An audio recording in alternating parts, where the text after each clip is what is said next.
Supervision का मतलब बच्चा, जैसे सुपरविजन, विजन, सुपर का मतलब होता है अच्छा, है ना।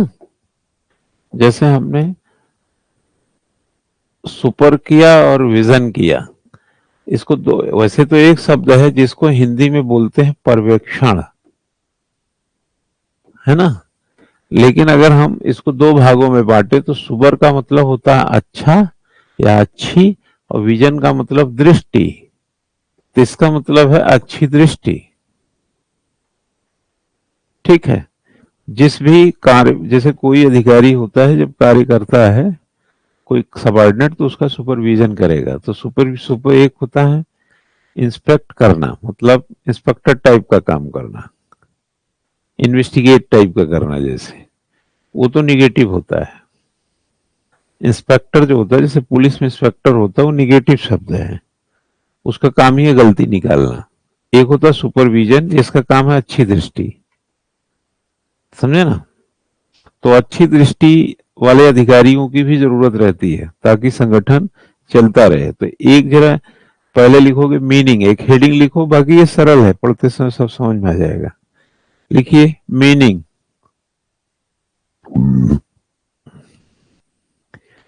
मीनिंग में लिखो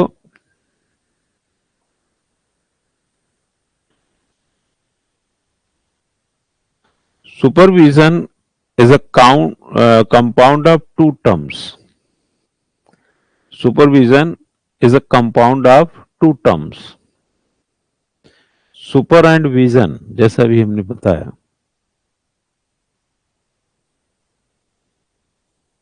which means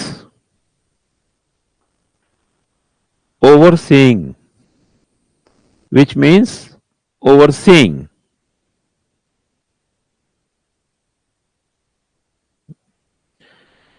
The supervision means overseeing. The supervision means overseeing the work of subordinates by their supervisors.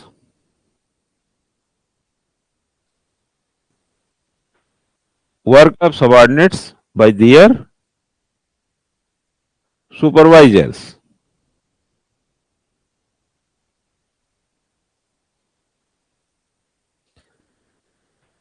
Line बदलिए, सुपरविजन इन्वॉल्व्स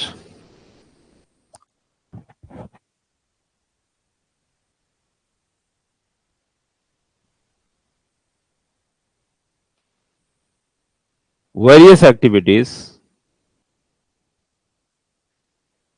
एग्जाम्पल जैसे लिख लीजिए, such as example सुपरिंटेंडेंस।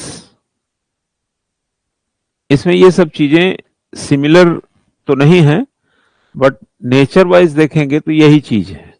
सुपरिंटेंडेंस, direction, control, guidance, inspection, inspection वही इंस्पेक्टर वाला, inspection and coordination. अगर बच्चा हम ये कहें कि इंस्पेक्शन, इंस्पेक्शन एंड सुपरविजन, ठीक है ना। यहां लिखो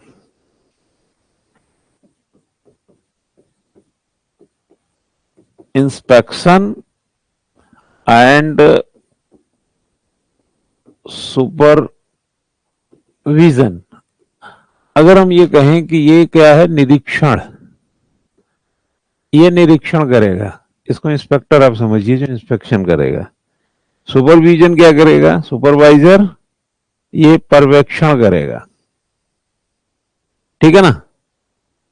ये इंस्पेक्टर है, ये सुपरवाइजर है, जिसको पर्यवेक्षण निरीक्षण कहेंगे, ठीक। निरीक्षण is a part of supervision, क्योंकि सुपरविजन में इंस्पेक्शन शामिल है, साथ में गाइडेंस शामिल है, कोऑर्डिनेशन शामिल है, डायरेक्शन शामिल है, कंट्रोल शामिल है, ठीक है ना। और सुपरिंटेंडेंस जैसे शब्द शामिल है। ये सिमिलर शब्द नहीं है, बट बाय नेचर इसके साथ ये, हाँ, कटसी में है, यही काम ही है इसका। ठीक है। तो अब जब लोग कहते हैं कि निरीक्षण और सुपरविजन में डिफरेंस, तो देखो निरीक्षण जो होगा, इंस्पेक्शन जो होता है ना, वो एक नकारात्मक शब्द है। इंस्पेक्टर एक नकारात्मक शब्द है, पर्यवेक्षण एक सकारात्मक शब्द है। अब आपको हम एग्जाम्पल देते हैं। जैसे हमने कहा कि तुमने असाइनमेंट लिखा, तो आपने कहा कि नहीं सर नहीं लिखा। तो हमने कहा क्या लापरवाही है तुम्हारी, ये कल भी नहीं लिखे, उसके पहले नहीं लिखते, तुम क्या पढ़ते लिखते रहते हो, फालतू का काम करते हो, असाइनमेंट तक नहीं लिखते हो, लिख के लाना कल। ठीक है। ये हमने एक एक वर्जन इसी पर ये है। एक हमने पूछा कि असाइनमेंट लिखा, तो आपने कहा सर नहीं लिखा। हमने क्यों नहीं लिखा? सर तबीयत 2 दिन से खराब है। ओ, तबीयत कैसे खराब हो गई, क्या हुआ? सर बुखार आ रहा था, ये आ रहा था। दवाई ववाई लिए? सर दवाई गया था डॉक्टर के पास, तो सर फिर भी चढ़ उतर रहा था, तो 2-3 दिन से मैं परेशान था सर, वायरल मुझे लग रहा हुआ था। नहीं नहीं, रेस्ट करो, थोड़ा सा खाने पीने में तब्दीली करो, थोड़ा रेस्ट करो और सर्दी से बचो, बाकी स्वस्थ हो जाना तो अपना असाइनमेंट वगैरह भी पूरा कर लेना। ठीक है, ओके। ये सुपरवाइजर है। ठीक है ना। ये काम है सुपरवाइजर का, और ये काम है, सुपरवाइजर का ये मतलब नहीं कि आपका हेल्थ ही पूछेगा, सुपरवाइजर का मतलब ये काम भी कराएगा जो लिखने वाला है। लेकिन सुपरवाइजर हमेशा जो है जरूरी नहीं है, क्योंकि 2 किस्म के लोग होते हैं। जैसे अगर हम मैग्रेगर की थ्योरी में जाएं, तो एक्स वाई सिद्धांत है उसका। अगर कोई व्यक्ति स्वभावतः काम, हर व्यक्ति स्वभावतः कामचोर होता है। ठीक। अगर टीचर जैसे हम हैं, अगर रोज हम सुपरवाइजर बने रहेंगे तो रिजल्ट नहीं मिलेंगे, कभी कभी इंस्पेक्टर बनना पड़ेगा। क्योंकि क्लास के भीतर मैग्रेगर के हिसाब से 2 किस्म के लोग हैं। एक वो हैं जो मान सम्मान, अपने स्वाभिमान और अपने आत्मरक्षा, अपने विचारों का, दृष्टिकोणों का, अपने सामाजिकी का बनाए रखने के लिए लूपोल नहीं छोड़ते हैं। वो टीचर ने कहा कि असाइनमेंट लाए हैं, तो वो सोचेगा कि भाई कल असाइनमेंट पूछेंगे तो हम इसको लिख के चलते, नहीं तो वहां क्या जवाब देंगे, क्लास में लोग क्या सोचेंगे, हमारी लापरवाही हमारे खिलाफ चली जाएगी, इसमें पढ़ाई लिखाई का नुकसान होगा। तो अपने करियर और अपनी मान सम्मान के लिए वो टाइम निकाल करके 2 पन्ना लिख के आएगा। एक होगा अरे छोड़ो यार देखी जाएगी, अभी टाइम नहीं मिला, अभी नींद आ रही है, वहां जाना है, अभी बारात में जाना है, देखेंगे संडे उंडे को लिखेंगे, ज्यादा से ज्यादा क्या कहेंगे, 2-4 बातें ही तो कहेंगे। अब अगर उसके साथ हम पूछें कि भाई तुम क्यों नहीं लिखे, तो बोलेगा मैं सर शादी में चला गया, रिश्तेदार आ गए थे घर में, उनके लिए खाना लंच बना रहा था, उसमें टाइम नहीं मिला। तो हम ये तो नहीं कहेंगे ना, नहीं नहीं ठीक कर रहे हो तुम, शादी में भी जाओ, रिश्तेदार नातेदार हैं उनके दिन भर खाना बना के खिलाओ, कोई बात नहीं, जब रिश्तेदार तुम्हारे 10-20 दिन में चले जाएंगे, आराम से जब तुम्हारा कमरा खाली हो जाएगा तब 1 पन्ना लिखना। ये तो नहीं बोल सकते। उन्होंने कहा तुम्हारे रिश्तेदार तुम्हारा काम खराब करने आते हैं, और कौन ऐसा रिश्तेदार है जो तुमको पढ़ने से रोकता है, और ज्यादा इतना परेशान कर रहा है तो उसको मना करो, भैया अपनी रिश्तेदारी थोड़ी गड़बड़ हो जाएगी, बट दूर ही रहो, तुम्हारी उम्र पढ़ने लिखने या किराया भाड़ा कमरा लेके तुम रहते हो, और यहाँ रिश्तेदारी निभा रहे हो यार तुम, किसकी बारात में जाते हो, कौन सा यहाँ तुम्हारा कुल खानदान का यहाँ पूरा व्यवस्था चल रहा है कि शादी का कार्ड नहीं जाएंगे तो कुछ हो जाएगा। हाँ, कहाँ से आता इतना नहीं होता तुमको। तो अगर उसमें वाई थ्योरी हम नहीं अप्लाई, एक्स थ्योरी नहीं अप्लाई करेंगे, जिसमें व्यक्ति स्वभावतः कामचोर है, वो इतना भी टाइम नहीं पाता नहीं है कि एक पन्ना न लिख सके, उसके स्वभाव में आ गया है बहाने बहाने करके लपेट देना। तो यहां पर इंस्पेक्टर का काम करना पड़ेगा। अगर कल असाइनमेंट लिख के नहीं आए तो तुमको 100 रुपए की पेनाल्टी है, पेनाल्टी नहीं लगा कल क्लास में मत दिखना अगर असाइनमेंट नहीं लिख के आए तो। ये सब काम किसका? इंस्पेक्टर का। तो कभी कभी इसीलिए सुपरविजन में इंस्पेक्टर उसका पार्ट है, सुपरवाइजर के भीतर इंस्पेक्टर रहता है। हर परिस्थितियों में अच्छी दृष्टि नहीं होती, सब परिस्थितियों में नहीं होगी। जब हमको बाई नेचर पता चल जाएगा कि ये विद्यार्थी ऐसा है या वो विद्यार्थी वैसा है या संगठन में है कोई कर्मचारी ऐसा है, तो हम उससे उसी भाव में काम लेंगे। क्योंकि ऑर्गेनाइजेशन भी तब तक जिंदा रहेगा जब तक उसको उद्देश्य मिलते रहेंगे। किसी व्यक्ति को प्रमोट करने के लिए, किसी व्यक्ति से पर्सनलाइज होने के लिए, अच्छे रिश्ते रखने के लिए ऑर्गेनाइजेशन को दांव पे नहीं लगा सकते। ऑर्गेनाइजेशन रहेगा तो लोग आते जाते रहते हैं ऑर्गेनाइजेशन में, और ऑर्गेनाइजेशन तब जिंदा रहता है जब उसको उद्देश्य मिलते रहते हैं। और उद्देश्य की प्राप्ति में अगर कोई खलल करता है तो उसको टर्मिनेट भी किया जाता है। बहुत सारे लोगों को स्कूल कॉलेज से भी निकाल दिया जाता है, नौकरी से निकाल दिया जाता है, क्योंकि उन उद्देश्य ये नहीं है कि आपसे हम पर्सनलाइज हैं, उद्देश्य है कि हम ऑर्गेनाइज हैं। तो जैसे कोई माहौल खराब किया तो उसके एक्शन हो जाएंगे। पार्टियां भी यही करती हैं, माहौल खराब किया उसको पार्टी से निकाल देंगे, क्योंकि बाकी लोगों को बचाएंगे ना, उससे डर कैसे पैदा होगा लोगों में। ठीक है, तो इसमें ये सारी चीजें आ गई। ये लिखो, educative and consultive, educative and consultative aspects are also a part of it, a part of it. Thus a supervisor's role is similar to that of leader's role. Thus a supervisor's role is similar to that of a leader's role.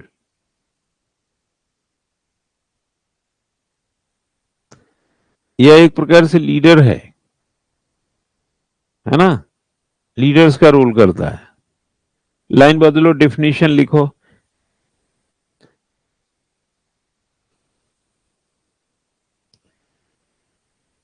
एक Henry Reining है, REINING, Henry Reining. Supervision is the direction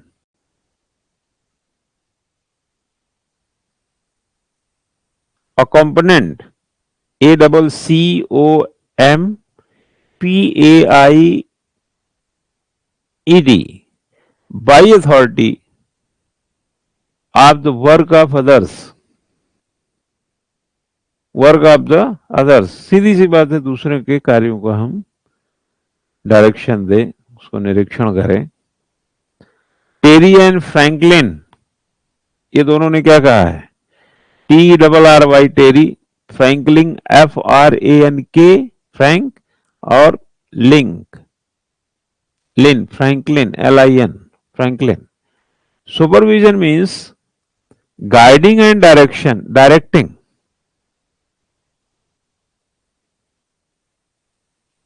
guiding and directing efforts of employees and other resources to accomplish stated works output, या work outputs करिए।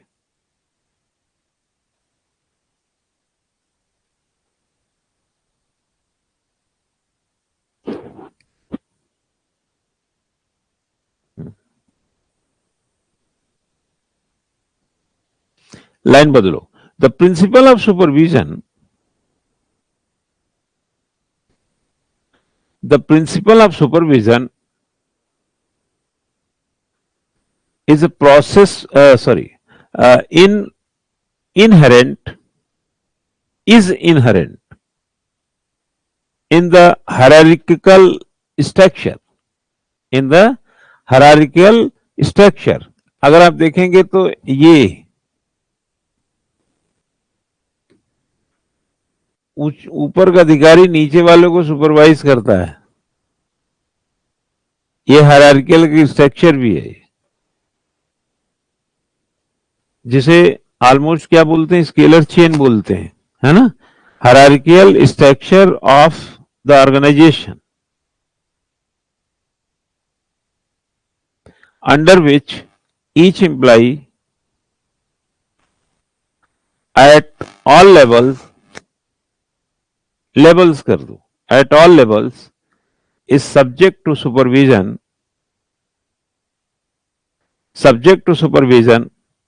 of his immediate superior. Immediate कौन हुआ, just इसके ऊपर वाला, इसके लिए ये इमीडिएट हो गया। हाँ, आगे लिखो, in this context J M Pfiffner spelling लिख लो, गलत लिखोगे तुम लोग, PFIFFNER, फिफ्नर, observes from the point of view supervision runs up the hierarchy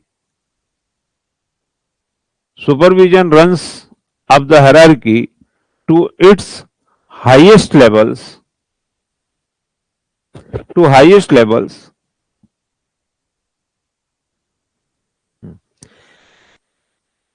bureau chief supervise division heads. Bureau chiefs supervise division heads who is turn supervise section heads, who supervise to rank and file, काम अलग अलग लिखना, who supervise to rank and file. Thus, all person in authority who control the work of others and supervisors irrespective of their position in the official hierarchy of the organization.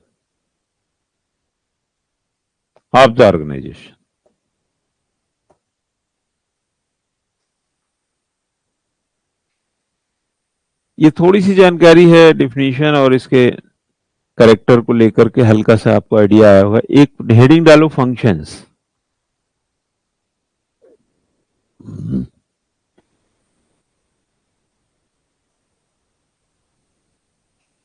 ठीक है, functions. According to FM Marx, MARX, Marx, the supervisor's jobs involves 3 phases और aspects भी लिख सकते हैं, 3 phases या 3 aspects, और करके लगा दो, R aspects. First,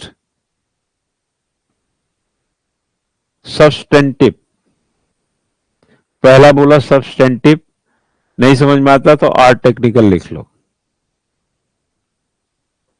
R technical या तकनीकी,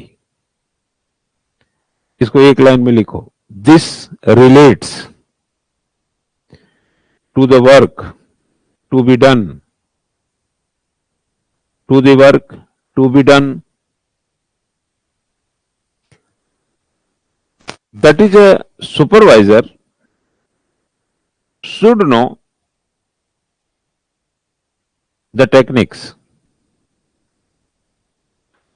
and know how of this work, how of his work कर दो, दिस वर्क के बजाय हिज वर्क।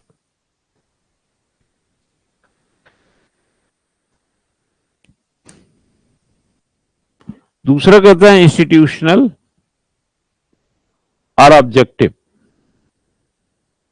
एक सब्सटेंटिव हो गया, एक इंस्टीट्यूशनल हो गया, उसी को टेक्निकल और इसको objective. This relate to the policy and procedures. एक एक लाइन दिमाग में रखो इसको। उसमें लिखता है this relate to work to be done, और ये रखता है policies and procedures according to which the work must be done.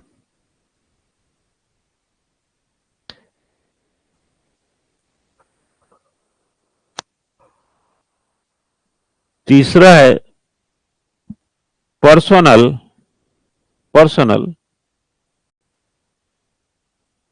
और ह्यूमन। पर्सोनल नहीं है, पर्सनल है, व्यक्तिगत वाला। हाँ, पर्सनल और ह्यूमन।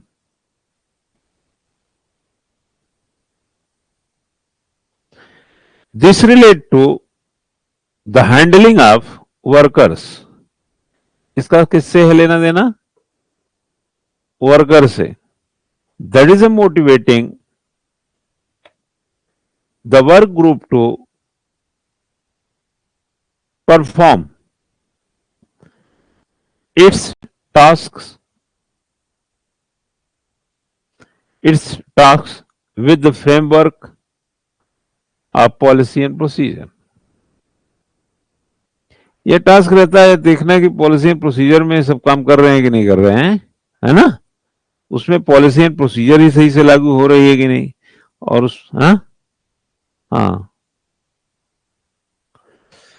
ये तीन बातें बच्चा बताया था एफएम मार्क्स ने। एक कार्ल मार्क्स भी है, वो वाला नहीं है, ये एफएम मार्क्स है। और एक लिखो मिलेट। मिलेट से supervision had two primary purpose.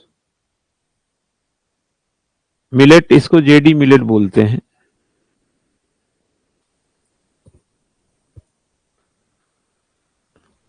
says supervision has two primary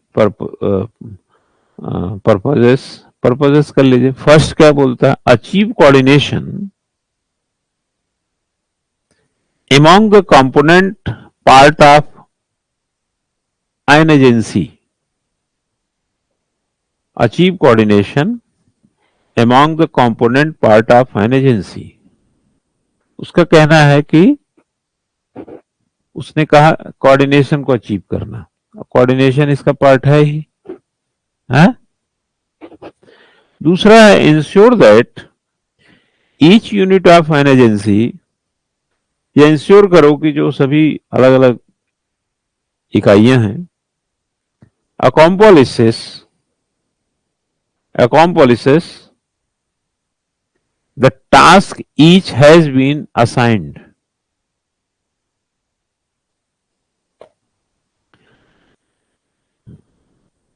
The task each has been assigned। ये दो बताया। अब लिखो अकॉर्डिंग टू, लाइन बदल दो, जीडी हल्से, HALSEY, ये विचारक है भी। सुपरविजन comprises 6 ingredients कर दो, ingredients 6 में बताया। 6 क्या है?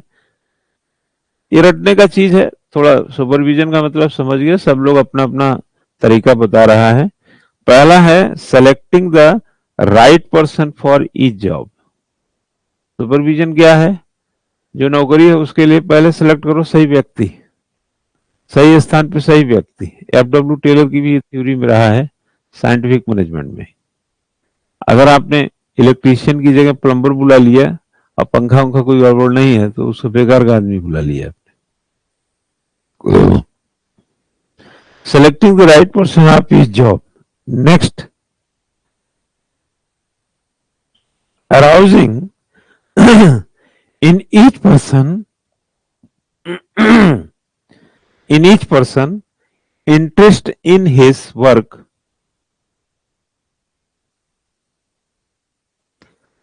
and teaching him how to do it.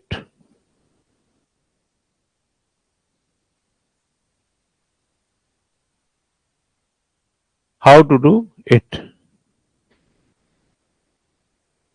तीसरा कहता है measuring and rating performance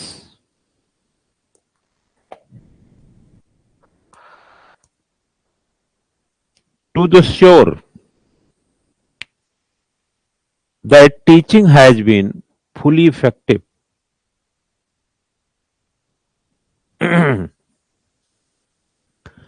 teaching का मतलब यहां क्या हुआ?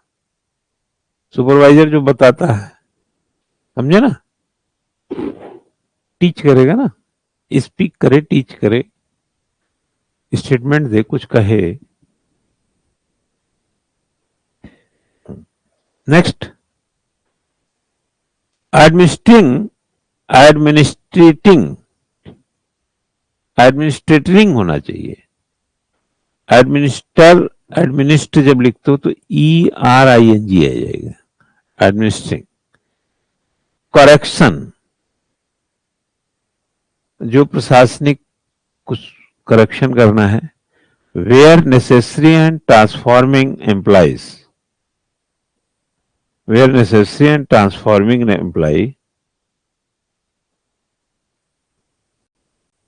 To a more suitable work. वो कह रहा है कि जहां जरूरी है और जो एम्प्लॉय को यहां वहां करते हैं, जहां वहां पे आपको करेक्शन करना होगा। सुटेबल वर्क और dismissing those for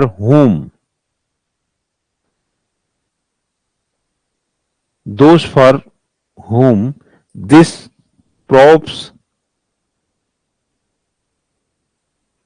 ineffective.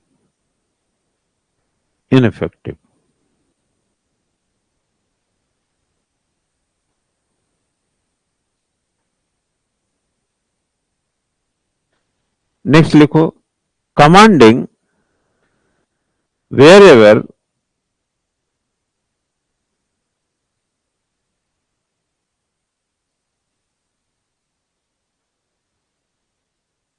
for good work।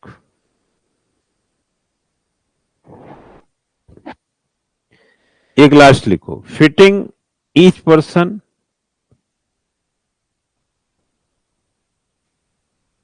Harmoniously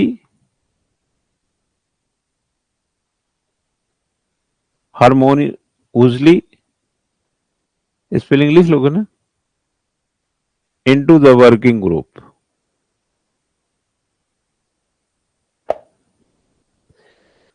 ऐसा समझो जैसे मोटा मोटा मैं ये कह रहा हूं,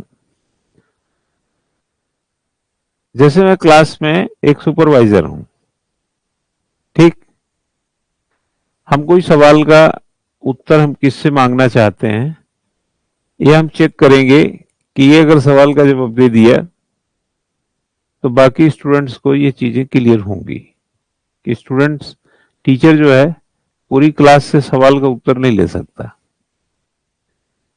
वो पढ़ाते पढ़ाते इतना समझ जाता है, जैसे कहते हैं ना, सुपरवाइज करते करते इतना एक्सपीरियंस हो जाता है कि कौन कहां पर फिट है उसको आइडिया रहता है। तो सवाल अपना लेके जाएगा उस विद्यार्थी के पास जिससे अपेक्षा करेगा कि ये जवाब नहीं देगा। लेकिन अगर उसने जवाब दे दिया तो उसको इस बात का ज्यादा अच्छा एहसास हो जाएगा कि बाकियों को ये संपूर्ण तरीके से समझ में आ गया है। इसलिए अक्सर देखे होंगे टीचर जब कहीं कड़ा सवाल होगा, बहुत कठिन सवाल होगा, तो तेज विद्यार्थी से पूछेगा, और बहुत सरल जवाब होगा तो कमजोर विद्यार्थी से पूछेगा, क्योंकि यह परसेप्शन रख चुका होता है कि इसका जवाब ज्यादातर स्टूडेंट के पास होगा। लेकिन उसको यह भी रहता है कि कुछ स्टूडेंट्स हो सकता है न समझे हो, तो वो चूंकि क्लास में रहते रहते या सुपरवाइज करते करते अपने अनुभवों से यह एक प्रकार से अलगाव पैदा कर लेता है, सेपरेशन उसको पता है तो कहेगा कि हाँ भाई बताइए क्या जवाब होगा, आप बताओ। अब वो अटक गया तो वो जाएगा सेकंड के पास, किस जो उससे थोड़ा अप है, हाँ तुम बताओ, वो भी, तो लगेगा कि ये एक लॉबी है। फिर वो अपना सवाल लेके आएगा थोड़ा मिडिल क्लास वाले, हाँ भाई तुम बताओ यार, वो बता दिया। तो कहे क्यों नहीं समझ, सुन लिए ना जवाब कैसा है। फिर वो एक आध दो बातें समझा करके तो उसको भी समझ में आ जाए, आगे बढ़ जाता है। तो सुपरविजन जो है ना, एक कह सकते हैं कि हम रोज इसी एंगल पे करते हैं, रोजाना करते हैं। जैसे हर तरीके का आइडिया विद्यार्थी के साथ हो जाता है धीरे धीरे। जैसे कुछ स्टूडेंट्स होंगे वो बढ़ चढ़ के हिस्सा लेंगे किसी चीज में, तो उनको केवल डायरेक्शन देने की जरूरत है। कुछ स्टूडेंट जो होंगे वो पहले से ही बिल्कुल उनका क्लेरिफिकेशन होगा, तो वो बहुत ज्यादा गाइडेंस नहीं लेंगे, है ना। बहुत सारे स्टूडेंट हमको, हम उन पे सुपरिटेंडेंट्स तौर पे काम नहीं करेंगे। वो जैसे हमने कल कोई काम बोला किसी को, ठीक है, अब हम उसको फिर से कोऑर्डिनेट करें, फिर डायरेक्शन दें, फिर उस पे सुपरिटेंडेंस का काम करें, नहीं। वो सीधे आके बोलेगा सर वो कल वाला जो काम आपने बोला था वो करना है हमें, हाँ हाँ कर दो। एक होगा जो उसको बोले थे, तो वो दोबारा देखेगा कि आज नहीं बोल रहे हैं तो वो नहीं करेगा। तो इसका मतलब है कि वो अलग से सुपरिटेंडेंस चाहता है, अलग से डायरेक्शन चाहता है। तो वो चला गया, हमने अगले दिन बोला यार वो काम क्या क्या हुआ, सर आपने कल बोला ही नहीं। तो यहां पर व्यक्ति इंस्पेक्टर का रूल करने लगेगा, क्योंकि वो कामचोर हो गया ना काम से। तो फिर वो बोलेगा कि तुमको रोज बोलूंगा क्या, बोला तो था ना कल, परसों बोला कि कल कर देना, तो तुम सवेरे में पढ़ाऊं कि तुमको फिर से बोलने के लिए नहा धो तैयार रहूं। बोल तो चुके ही थे, अगर कोई अमेंडमेंट था तो मैं तुमको कोई सुझाव देता, वो तो तुमको करके आना था। जाओ फटाफट करो, फालतू बात करता रहता है। तो ये हमारा रोल यहां पर इंस्पेक्टर का हुआ। तो इसमें इंस्पेक्टर भी है और कंट्रोल भी है, ठीक है ना। तो अब दूसरे में कुछ में डायरेक्शन है केवल,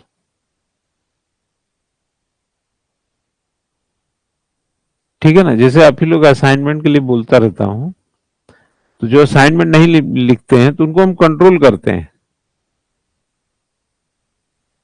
उनके साथ वो कोऑर्डिनेट कहां करते हैं। कोऑर्डिनेट तो दो तरफा गेम है ना। कोऑर्डिनेशन में साथी हाथ बढ़ाना है, और कंट्रोल में हम सुपरिटेंडेंस है, हम उनको कंट्रोल करते रहते हैं कि दाएं बाएं ज्यादा ना भागो, लिख के लाना, ठीक है ना। तो जो स्टूडेंट ज्यादा कंट्रोल कराएगा वो ऑर्गेनाइजेशन का ज्यादा समय बर्बाद करेगा, जो स्टूडेंट ज्यादा इंस्पेक्टर का काम करवाएगा वो ऑर्गेनाइजेशन का समय बर्बाद करेगा। जो केवल एक डायरेक्शन पे काम कर लिया, जो कोऑर्डिनेशन में काम कर लिया, जो सुपरिटेंडेंस को कम खर्च कराया, वो ऑर्गेनाइजेशन के लिए प्रॉफिटेबल होता है। तो जो कोऑर्डिनेशन, जो फंक्शनिंग करते समय सुपरवाइजर अपने तमाम कर्मचारियों के बीच में इस बात को धीरे धीरे अनुभवों से पता कर लेता है कि ये काम उस आदमी को नहीं देना है, तो क्या करेगा, वो काम रखेगा, कहेगा सर वो बैठा उसको दे दे, नहीं नहीं उसको रहने दो।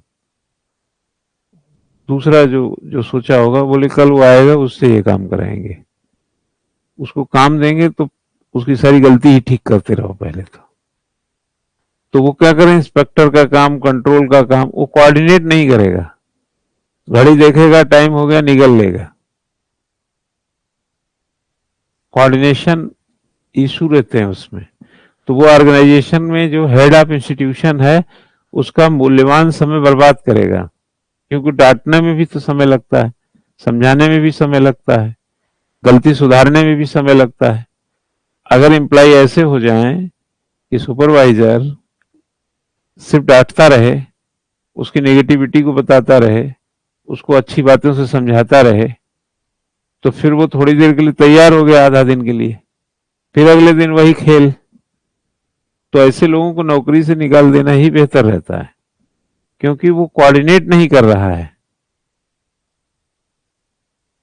ना। कोऑर्डिनेट अगर नहीं करेगा तो सुपरवाइजर के पास रोज इतना टाइम नहीं है, क्योंकि फिर ऑर्गेनाइजेशनल लॉस होना शुरू हो जाएगा। तो रोज नहीं समझाएगा कोई। जैसे माता पिता घर में होते हैं, रोज बच्चों को नहीं समझाते, इतना टाइम नहीं उनके पास। उनको अपने घर की ईएमआई देनी है, कार में पेट्रोल भराना है, रिश्ते नाते देखने हैं, घर का खाना खर्चा देखना है, बच्चों की परवरिश देखनी है। उन्हीं बच्चों को बैठ के 4 घंटा अगर रोज समझाते रहेंगे, फिलॉसफी झाड़ते रहेंगे, तो ये सब काम कब करेंगे। तो कभी संडे मंडे, कभी छुट्टी पे, कभी लापरवाही पे, सुबह शाम कहीं मौका मिल गया तो टोक टाक दिए।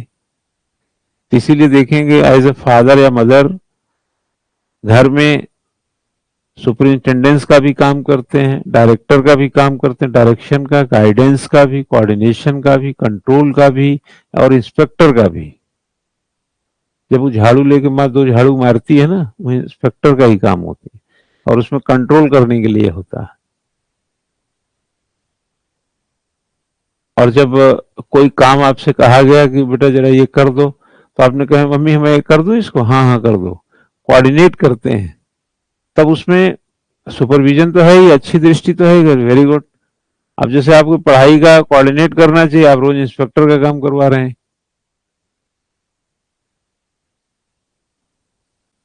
तो फिर वो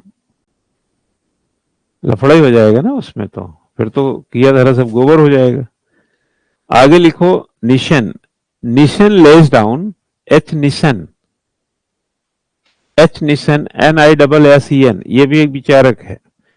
एन लिसन, H Nissen, Nissen lays down 11 duties of supervisors job.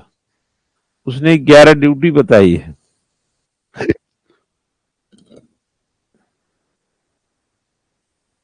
पहला बताया अंडरस्टैंडिंग द ड्यूटीज, ड्यूटी समझना, है ना, and responsibility on his own position. आपकी ड्यूटी क्या है, आपका उत्तरदायित्व को उससे जोड़ के समझे रहना। कई लोगों को दुनिया में भांति भांति के लोग होते हैं जो भ्रांति में फंसे रहते हैं, और उनको यही नहीं खबर है कि उनका असल ड्यूटी क्या है। तो निशन कह रहा है कि सुपरवाइजर को अपनी ड्यूटी पता होनी चाहिए, है ना। दूसरा, planning the execution of the work, planning the execution of the work, कार्य का जो एग्जीक्यूशन उसको प्लान करके रखो। Dividing work among the subordinates, next है dividing work among the subordinate and directing and assisting them it do doing it, them in doing it।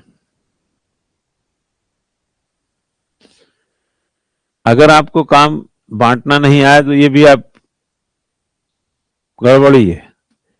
Next, improving work method and procedures, कहीं पर आपको correction की जरूरत है, सुधार की जरूरत है, तो ये पता होना चाहिए। Next, improving his own knowledge, अपना नॉलेज भी बच्चा वक्त के साथ इंप्रूव करना चाहिए। नहीं, आदमी जो है ना, फेंका हुआ गोबर से ज्यादा नहीं होता है। फेंका हुआ गोबर समझते हो ना, जैसे भैंस गाय जो गोबर देते हैं उसको घूर में फेंक देते हैं, है ना, और वो बहुत फर्टिलाइज का काम करता है, बशर्ते कि आप उसको इस्तेमाल ठीक से नहीं करेंगे। तो फेंका हुआ गोबर अगर आपने उठा खेत में नहीं फेंका तो फर्टिलिटी उसकी पता नहीं चली, वही वही कचरा की तरफ बना रहेगा। तो बहुत सारे लोग जो होते हैं समाज में फेंके हुए गोबर की तरह हैं, क्योंकि अपने नॉलेज को इम्प्रूव करते ही नहीं है ना। Teaching, sorry, training the subordinate in their works.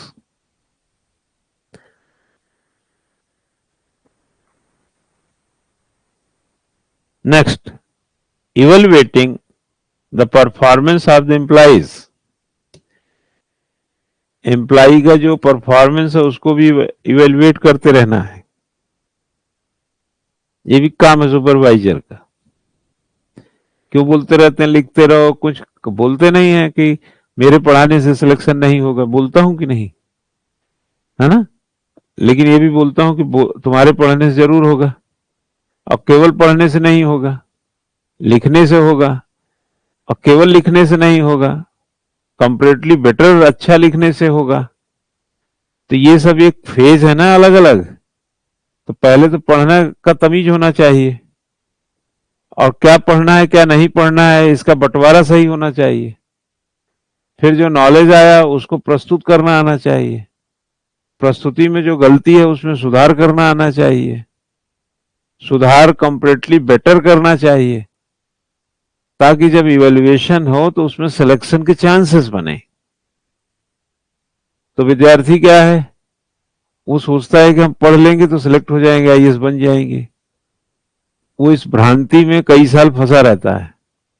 फिर कोई सुशील सर उससे टकरा जाते हैं तो कहेगा हमने हिस्ट्री पढ़ा, ज्योग्राफी पढ़ा, पॉलिटी पढ़ा, गवर्नेंस पढ़ा, सोशल जस्टिस पढ़ा, इंटरनेशनल रिलेशन पढ़ा, इकोनॉमी पढ़ा, डिजास्टर मैनेजमेंट पढ़ा, इंटरनल सिक्योरिटी पढ़ा, साइंस टेक पढ़ा, एथिक्स पढ़ा, ऑप्शनल पढ़ा, निबंध पढ़ा, हिंदी इंग्लिश।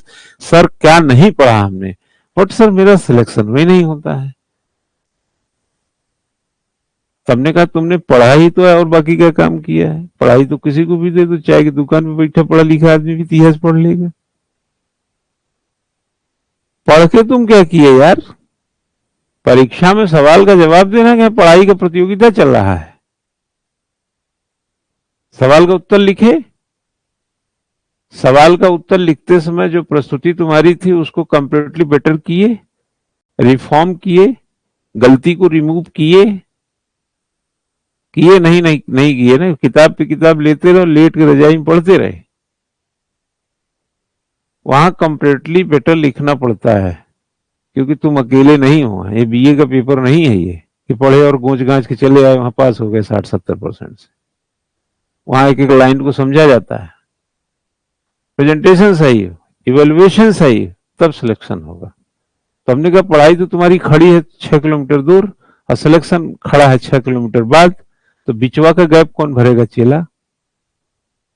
तो वो कभी 4-6 साल बाद जब कोई समझा देता है तो वो फिर पटरी पे आ जाता है। अगर वो पटरी पे आने की नौबत होगी तो आगे ले लेगा सिलेक्शन, नहीं तो कतार में खड़ा रहेगा कहीं भीड़ में। लिखो, correcting mistakes and solving problems of the employees and developing discipline among them। सब आईने की तरह साफ है और आईना झूठ बोलता नहीं है। नेक्स्ट, कीपिंग सबऑर्डिनेट्स इन्फॉर्म्ड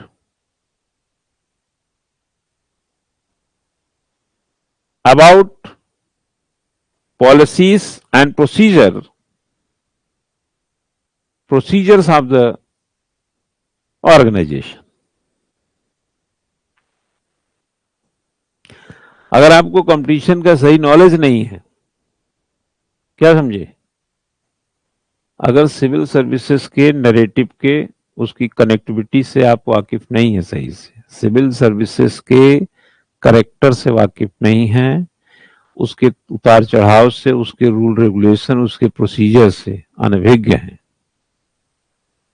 तो सिर्फ गलत जगह माथा मारा जा रहा है। ये डे वन यही होना चाहिए। जैसे कहते हैं ना कि वकील भी केस लड़ने जाता है तो केस को उसको पता रहता है कि हम केस हारेंगे या जीतेंगे। वो डे वन जब केस की स्टडी करता है ना तो उसको पता रहता है कि ये केस जीतना मुश्किल है, हारेंगे, लेकिन फिर भी सोचता है लड़ेंगे। उसका काम ही है लड़ना, क्लाइंट का केस लड़ना।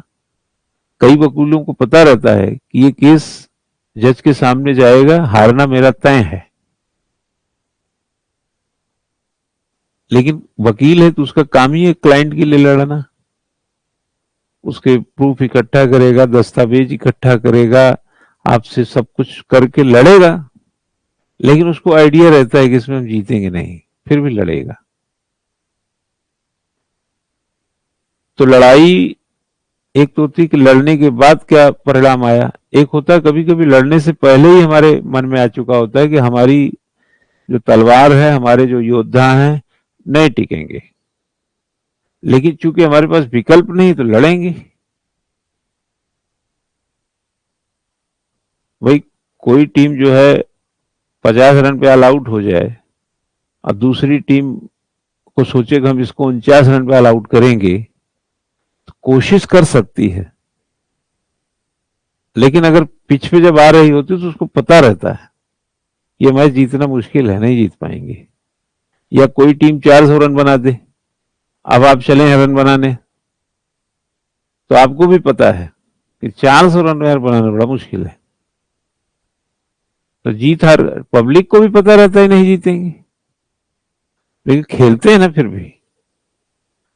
कोऑपरेटिंग, नेक्स्ट 10वां होगा ये, cooperating with colleagues and seeking their advice and assistance when needed.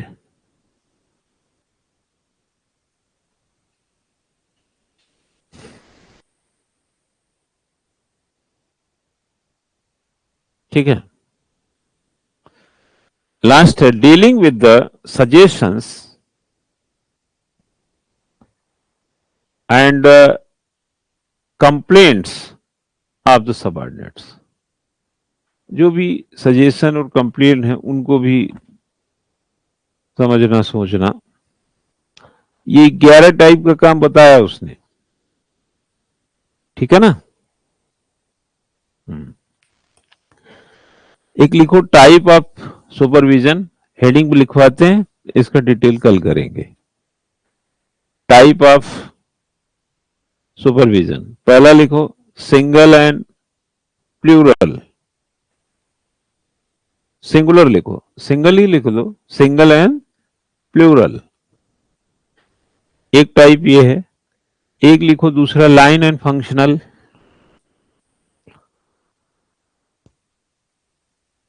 और एक लिखो substantive and technical. Substantive and technical, इसकी चर्चा कल करेंगे, ठीक है।